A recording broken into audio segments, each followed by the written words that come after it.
Hi friends, നിങ്ങൾക്ക് സുഖമല്ലേ? ഞങ്ങളും ദൈവകൃപയാലൂടെ സുഖമായിരിക്കുന്നു. ഇന്ന് ഞാൻ നിങ്ങൾക്ക് കാണിച്ചു തരാൻ പോകുന്നത് നെയ്യപ്പമാണ്. നമ്മൾ നെയ്യപ്പം ഉണ്ടാക്കുന്നത് അരിമാവ് കൊണ്ടൊക്കെ. ഇന്ന് നമ്മൾ ഉണ്ടാക്കുന്നത് ഗോതമ്പ് മാവും റവയും കൊണ്ടാണ്. നമുക്കത് എങ്ങനെയാണ് ഉണ്ടാക്കിയിരിക്കുന്നതെന്ന് നോക്കാം. നമുക്ക് ഈ ഗോതമ്പ് പൊടിയും റവയും കൊണ്ടുണ്ടാക്കുന്ന നെയ്യപ്പത്തിന് എന്തെല്ലാം ആവശ്യമാണെന്ന് നമുക്ക് നോക്കാം. അതിന് വേണ്ടിയിട്ട് ഞാൻ ഒരു 200 ഗ്രാം റവ എടുത്തിട്ടുണ്ട്. നമുക്ക് ഈ ബൗളിലേക്ക് ഇട്ട് കൊടുക്കാം. പിന്നെ ഞാൻ 200 ഗ്രാം ഗോതമ്പ് പൊടി എടുത്തിട്ടുണ്ട്, അതും ഇട്ട് കൊടുക്കുക. പിന്നെ ഇതുപോലൊരു പഴം, റോബസ്റ്റ് പഴം, അത് ഞാൻ നന്നായിട്ട് ഒന്ന് കൈകൊണ്ട് തന്നെ ഒന്ന് ചതച്ചെടുത്തിട്ടുണ്ട്, അതും നമുക്കിതിലേക്ക് ഇട്ട് കൊടുക്കാം. പിന്നെ ഞാനിതിലേക്ക് ഇടാൻ 2 ഏലക്കായയും 1 പിഞ്ച് ജീരകം എടുത്തിട്ടുണ്ട്, നമുക്കതും ഇതിലേക്ക് ഇട്ട് കൊടുക്കാം. പിന്നെ വേണ്ടത് കുറച്ച് എള്ളാണ്, അതൊരു 1/4 ടീസ്പൂൺ എള്ളെടുക്കുക, അതും എടുത്തിട്ടുണ്ട്. നമ്മൾ കുറച്ചല്ലേ തൂക്കം എടുത്തിട്ടുള്ളൂ, അപ്പോൾ അതനുസരിച്ചിട്ട് മതി എല്ലാ സാധനങ്ങളും. കൂടുതലെടുക്കുമ്പോൾ ഇതിൻ്റെ തന്നെ എല്ലാം കൂട്ടിയെടുക്കുക.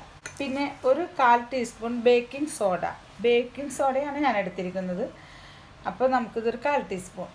1 ഗ്ലാസ് തേങ്ങാപ്പാലോ അല്ലെങ്കിൽ പശുവും പാലോ, ഇത് രണ്ടിലേതെടുത്താലും ഒരു കുഴപ്പമില്ല. നമ്മളിപ്പോൾ പശുവും പാലാണ് ചേർക്കണമെങ്കിൽ ഇത് രണ്ടുമില്ല, പശുവും പാലും ഇല്ല തേങ്ങാപ്പാലും ഇല്ല എങ്കിൽ ഉണങ്ങിയ തേങ്ങയോ അല്ലെങ്കിൽ പച്ചത്തേങ്ങ ചിരണ്ടിയതോ ഇട്ടാൽ മതി. ഇത് രണ്ടിലേതായാലും മതി. പിന്നെ നമുക്കിതിലേക്ക് വേണ്ടത് ഒരു 150 ഗ്രാം ശർക്കര ഉരുക്കി അരിച്ചെടുത്തതായിരിക്കണം. അതിൻ്റെ കല്ല് ഇതൊക്കെ കളഞ്ഞിട്ട് ഉരുക്കി അരിച്ചതായിരിക്കണം. അപ്പോൾ അതിന് മുമ്പേ നമുക്കിതൊന്ന് നന്നായിട്ടൊന്ന് മിക്സ് ചെയ്യാം.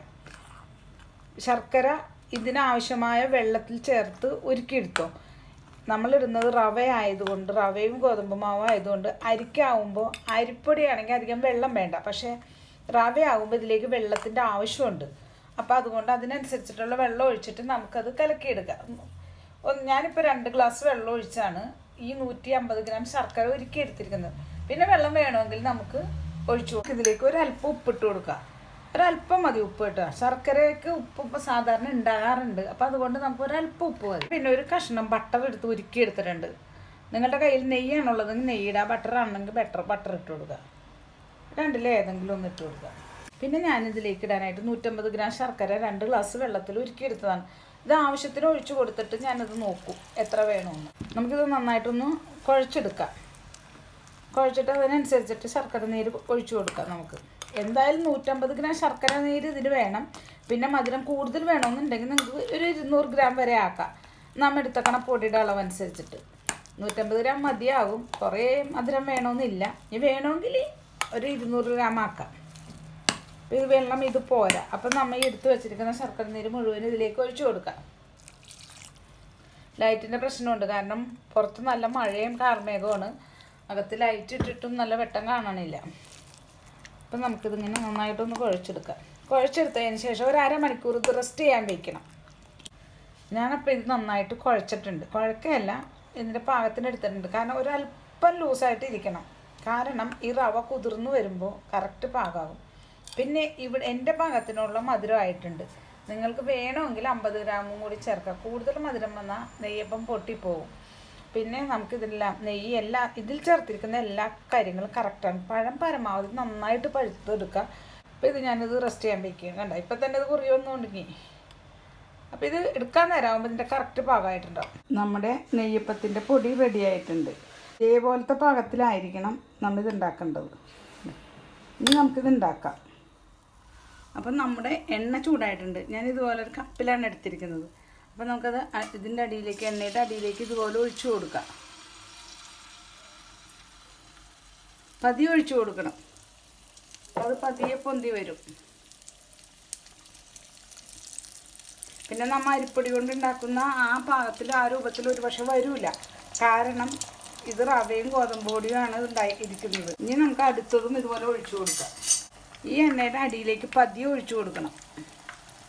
തീ അധികം ഇതിൽ വെക്കരുത്, എപ്പോഴും സ്ലോവിൽ വെക്കണം.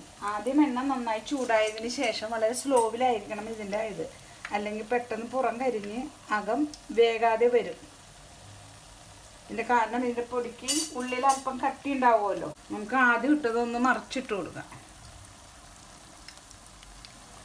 ഇങ്ങനെ ഉണ്ടാക്കുന്ന നെയ്യപ്പത്തിന് നല്ല സോഫ്റ്റ് ആയിരിക്കും. പിന്നെ അരികിലൊക്കെ നല്ല ക്രിസ്പി ആയിരിക്കും. കുട്ടികൾക്കൊക്കെ നല്ല ഇഷ്ടവുമായിരിക്കും കഴിക്കാൻ. അപ്പം നമ്മുടെ നെയ്യപ്പം മുരിഞ്ഞിട്ടുണ്ട്. പിന്നെ നമ്മൾ അരിപ്പൊടി കൊണ്ട് ഉണ്ടാക്കുന്നത് പോലെ അരികിൽ ഇങ്ങനെ പൂ പോലെ വരില്ല. കാരണം നമ്മൾ റവയും ഗോതമ്പ് മാവിട്ടൊക്കെയാണ്. പക്ഷേ അരിപ്പൊടി കൊണ്ട് ഉണ്ടാക്കുന്നതിനേക്കാൾ കൂടുതൽ ടേസ്റ്റാണ് ഇതിന്.